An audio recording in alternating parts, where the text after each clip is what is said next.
Des camps de réfugiés syriens ont subi des bombardements mortels. Il s'agit des dernières attaques dans ce pays ravagé par la guerre. Le secrétaire général et les autres hauts responsables des Nations unies condamnent fermement cet acte de violence qui pourrait être qualifié de crime de guerre. Plus tôt cette semaine, les représentants de l'ONU ont appelé à la reprise de la cessation des hostilités.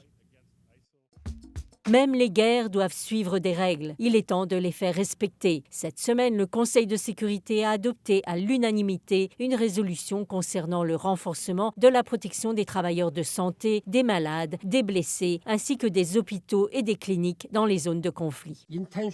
Ces attaques directes et intentionnelles contre des hôpitaux constituent des crimes de guerre. Empêcher des populations d'avoir accès à des soins essentiels est une violation grave des lois humanitaires internationales.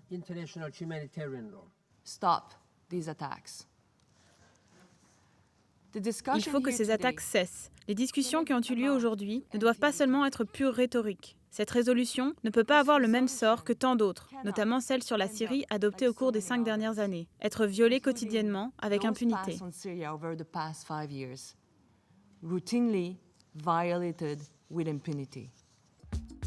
Le plus grand stock d'ivoire jamais brûlé. Plus de 100 tonnes d'ivoire, de cornes d'éléphant et de rhinocéros, presque l'intégralité du stock d'ivoire au Kenya a été brûlé en signe de protestation contre le braconnage et pour attirer l'attention sur la menace d'extinction auquel ces espèces font face. L'événement a été organisé par les représentants du Kenya et soutenu par les partenaires onusiens.